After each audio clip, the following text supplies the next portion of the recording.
welcome to our audience for The Wellness Table, a time where a few friends get together and chat about all things wellness and lifestyle. My name is Shannon Taylor. I'm Tierra Barber. And today we're missing our dear friend, Kimberly Burke. She is spending some time with her family during what is really essentially a difficult time. And so Tierra and I are holding space with her or for her and sending our love her way to her and to her family. Yes. Awesome. So we're here today. Per our new standard, we are sharing a wellness table cocktail. Tierra, what's in store for drinking today? Yeah, it's a little basic today, right? But basic is good, especially when it comes to wellness. Lots of excuses that happen or just hindrances with the wellness journey is how expensive it can be and how complicated it can be. So today we are keeping it simple, y'all. We've got some warm water with lemon and with honey, right? And so the benefits of that is the digestion. It's easy on the digestion. It helps with digestion. It also helps with a little bit of cleansing. It's good to do it on an empty stomach. So in the morning, before bedtime. And this is probably like the nuts and bolts, right? But you can get fancy. You can add some apple cider vinegar, right? That's something we talked about. That's good as well. Some cinnamon or some turmeric or some cayenne pepper if you like a little bit of heat and spice. That helps with metabolism. So either way, you can keep it as basic as you want, but overall you'll reap those benefits as far as some cleansing and internal wellness for that body and the digestion. For sure. It's also kind of aromatic. You can smell the lemon. There's a sweetness to the honey. And it's soothing because it's soothing. Warm and cozy going down the throat. So Yep. cheers. Cheers. And get yourself a mug, your favorite mug. Warm up some water and try your own variation of this cocktail. Yeah. It's nice and refreshing. All right. So what are we talking about today? Well, today we thought we'd go a little bit with the wellness, but in a different sense than I guess what we thought we would be doing. So today we're talking about student well-being, right? Student well-being because we are both educators and have worked in the field of education for my whole career for the majority. What about you? Me too. Yeah. Whole career. And it's graduation season. It's graduation season, yes. My niece is graduating. Shout out to Cardi. But yes, it's graduation season. So it is, we see that whole cycle of students coming out, students coming in, and just the things that we're seeing with students increasingly more and more over the years. Before COVID, right, we know that student mental health and student wellness was already on a decline. But since COVID, we know that the numbers have, drastically increased. And so because we're here, we're going to take advantage of this opportunity to talk a little bit more about student well-being, what we're seeing with our experiences and things that can be done. Yeah. So what's interesting, you said we both have extensive careers in education. My yoga training has influenced my work with students over the past couple of years and helping me to understand kind of the disjointedness that can be there for their mind, body, and soul connection. They're just coming of age. I work on the high school side, the K-12 side. And so my day job involves me helping students to transition to collegiate life. And one of the things, or life after the have-tos of kindergarten to 12th grade education. And so one of the things that, senior year, I always share with parents that, this is going to be, full of roller coasters, ups and downs, and it's a scary time. While it's an exciting time for those young people, it can be a very scary time for them. They are holding essentially their future in their hands, and sometimes they feel the weight of that and making good decisions and determining what comes next. And so with that, it may show up with depression. They're going to have to say goodbye to friends, to relationships that they've known for a really long time. There's some apprehension about making the best choice, is this college going to be right for me? Should I go far? Should I stay close to home? Should I even go to college? Should I just go into the workforce because I'm really tired of school? And especially to your point of post-COVID, they had to learn how to pivot and do things in a completely different way. And I think it added dog years For sure to their educational life. Yeah. And so I know there are lots of groups that are trying to bring yoga and wellness into schools.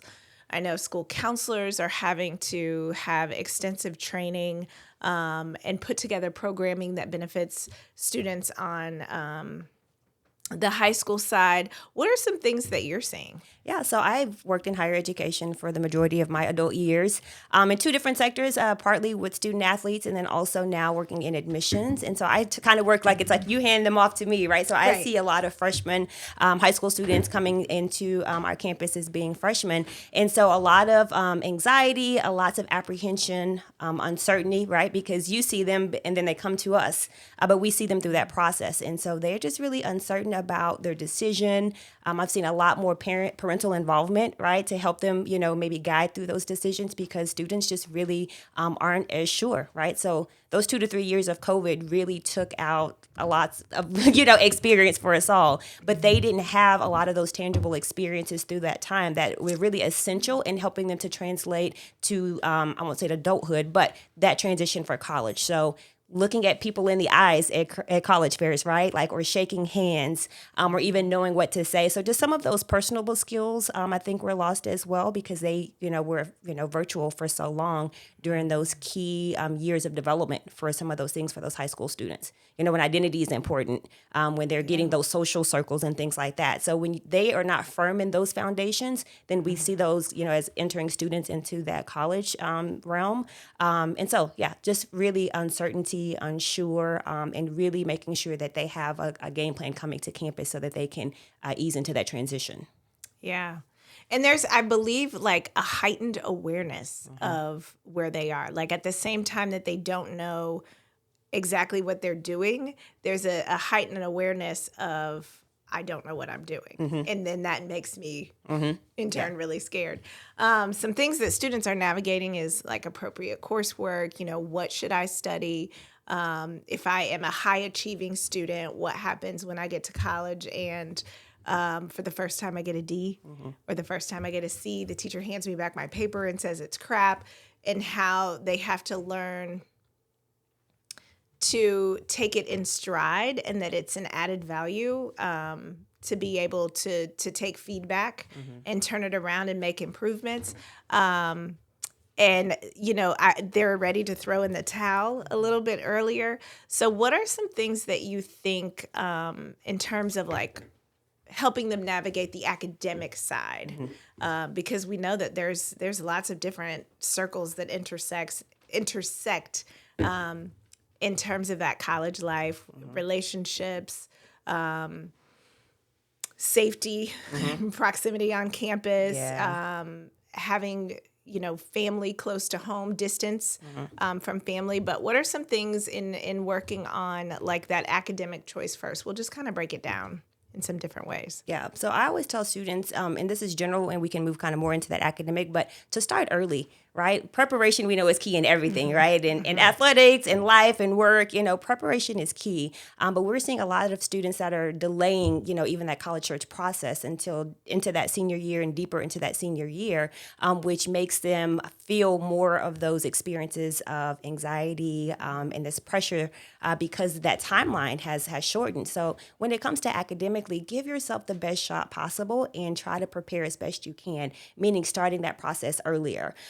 We're expecting students to make this big jump from high school to college, but they haven't tackled these day-to-day skill sets while they're in high school, right? So it's like you've got to buckle down in high school and read a little bit more. You've got to take a little bit notes, listen a little bit more in class, maybe study a little bit more than you normally would. Utilize the resources, talk to your teachers, stay after class, come before class, after school, utilize those resources, see if there's tutoring available, because these are all things that we have on our college campuses that we really encourage our students to do. Meet with your professors, meet with our tutoring services. We've got writing centers and math centers as well that help them. So really like helping students get a solid foundation of these types of practices before they come on our campus so that when they transition, they, it's like a repeat, right? Just on another level. So they've been there, they've seen it, they've asked for the help, they're used to different types of teaching styles and things like that. And so it really helps them just to do the same thing somewhere else. Right.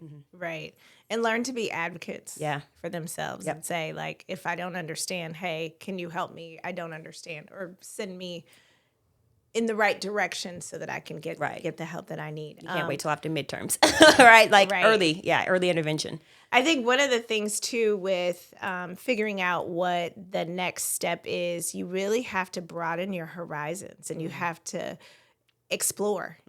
And a lot of times, now that we were contained for that time during COVID and there weren't a whole lot of outside experiences that you could have, but now that we're sort of returning back to normal, I don't know that it's a new normal. Yeah.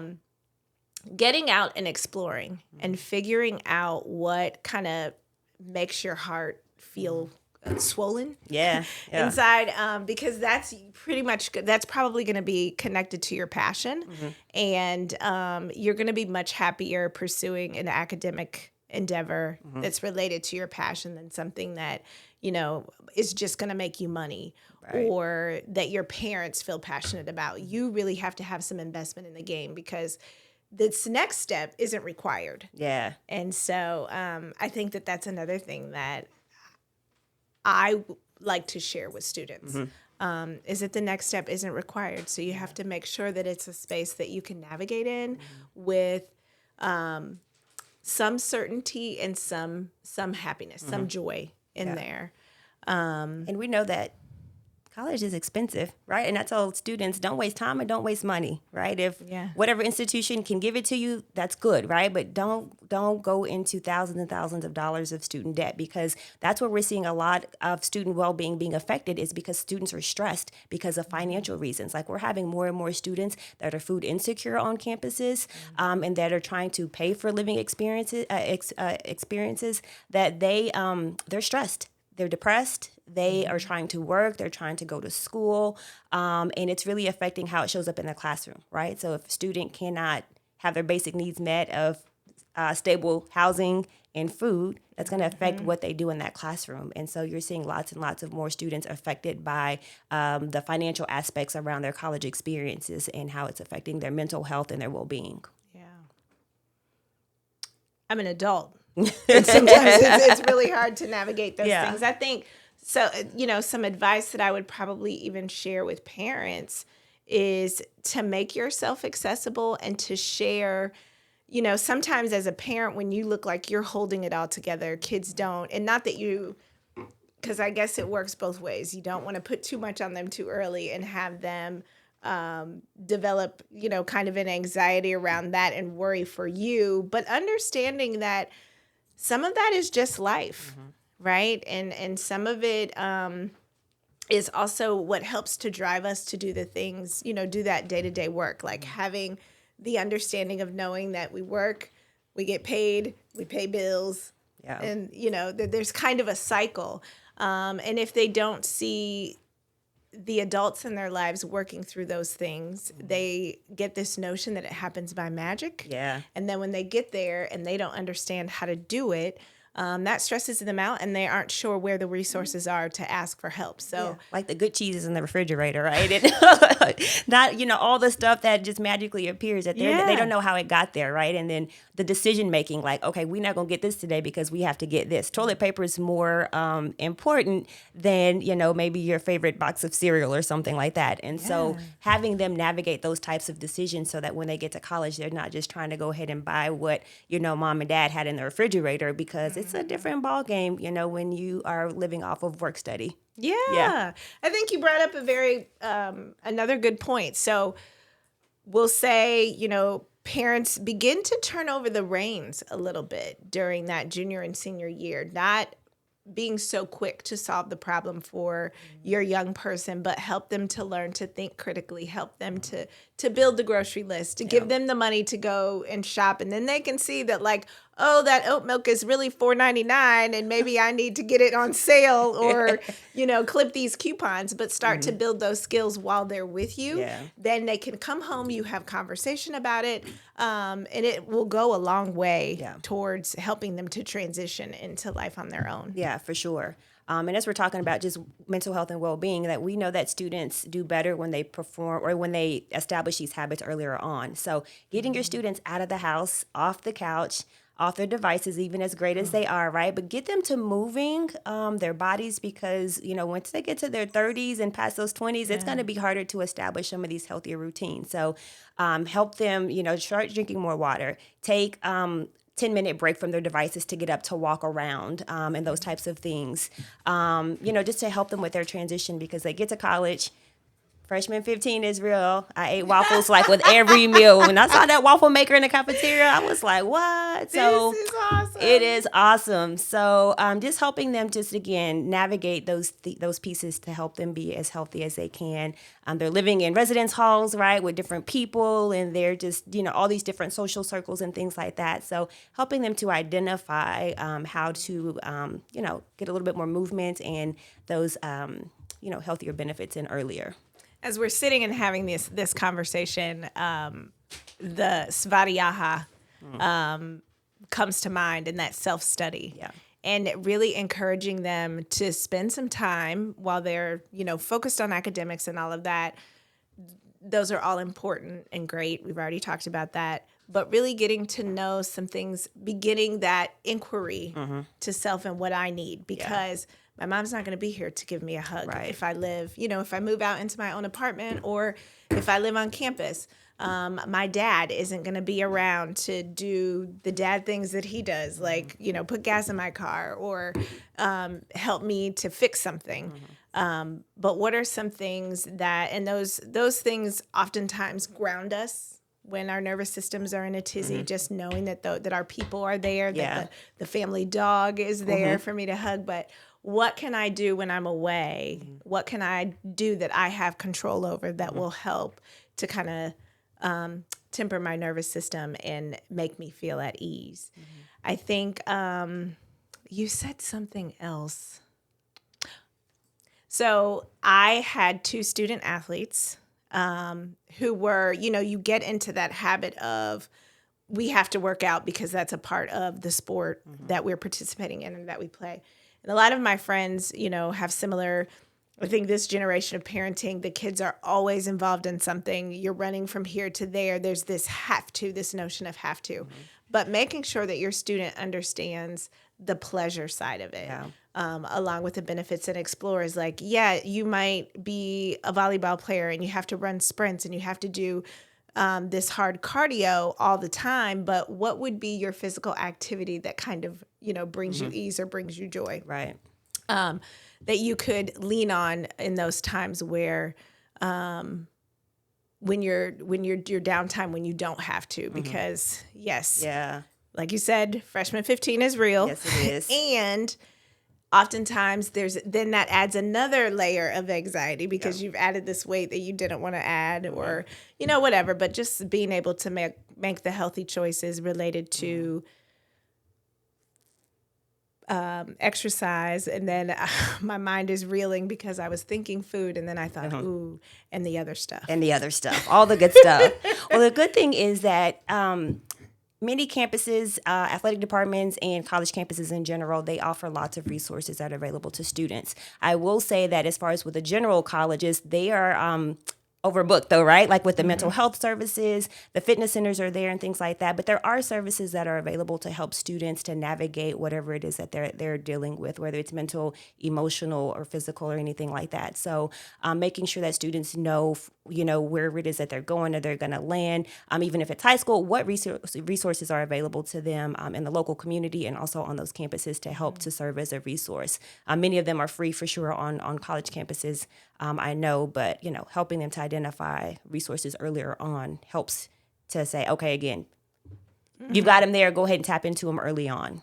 Yeah. And in researching for this, we know that more and more students are going to college or leaving high school having already received some type of mental health services. So making sure that students are able to maintain that wherever they are, whether it is, through the family practitioner or the already established mode, or if they need to access that through the campus, through campus resources. Also teaching them some of those proactive tools like journaling and meditating as an outlet. And surrounding themselves with good people. What'd you say? Good people and positive influences. Absolutely. Yeah, Absolutely. that support system is going to be huge. You were mentioning, like, how do you have that, but making sure you stay in touch with your families when you're away. I know I wasn't good at that, right? Like, nobody's really trying to call home when you're, like, just getting that taste of freedom. Right. But really establishing some type of routine to make sure that you're checking in, because what's normal space, and then what's kind of not normal space when something's not right. So making sure that there's regular type of communication and that they find their people on campus. And that takes a while for a lot of students, so not being alarmed too early, but making sure that they're either trying to find new communities on a campus or in high school. One of the things we talk about is identity. That's huge. And students lose an identity when they leave high school sometimes and come to college, especially in athletics. If they're not partaking in athletics anymore, or they're having to establish it with a new team. So that loss of an identity or trying to reestablish a new identity causes some mental concern maybe for some, and some anxiety as well, and things like that. So understanding, helping them tap into some type of a community really helps with, staying in college, like that retention, right? But also that sense of belonging, that sense of acceptance, and their overall well-being. Yeah. Just a huge time of transition for the young people. If we had to sum it up and give just a couple of nuggets of good advice for helping the young people in your life transition into this new space, out of high school and into the world, what would you have to offer? I would say early exposure. So give yourself that time to explore different concepts of wellness, meditation, walking, new identities, trying, a new art class or something like that. So really just trying new things, because college is going to be a whole new different experience for you. So the more you kind of give yourself that heads up of trying new things, being exposed to things earlier on, it really helps that transition a little bit smoother from what I found. Yeah. Yeah, I would agree. And I love, I'm sitting here thinking of, the reality is there will be ups and downs. Yep. There will be times where you feel like it's the best decision that you've made. And then there will be times that you will question what's going on. And in all of that, you will be searching to pour in things that make you feel good. And sometimes there are things that can temporarily make you feel good that are not good for you. Right. And there are things that, and that's where habits are developed and established. And so I feel like, that advice of exploring and learning some things early on that kind of that bring you joy, that we know are associated with good mental health habits, is important, because you need to build that skill set before you get out there and have to test it. Exactly. For sure. Yeah. For sure. Yeah. So this was just a short conversation that we thought we could bring to the table, since education is additionally, we're as passionate about that as we are our yoga and wellness practices. And so we hope that there's been a couple of nuggets that you can take away. And certainly we will be back with more. Yeah. We're from the wellness table. Thank you all.